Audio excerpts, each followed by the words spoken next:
Hello అండి.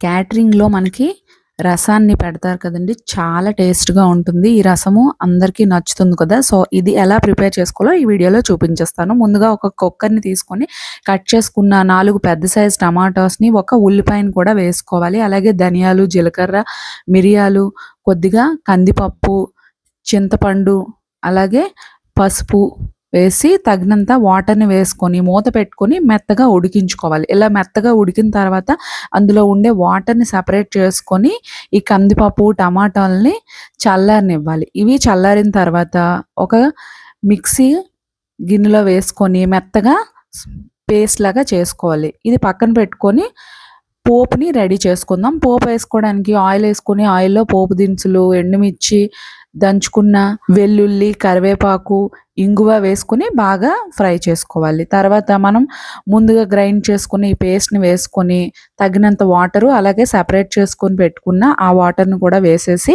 తగినంత ఉప్పు, కొద్దిగా బెల్లం వేసుకొని బాగా మరగనివ్వాలి. ఇలా మరిగిన తర్వాత కొత్తిమీరని వేసుకుంటే అంతేనండి. చాలా టేస్టీగా ఉండే రసం రెడీ అయిపోతుంది. కూర అవసరమే లేదు.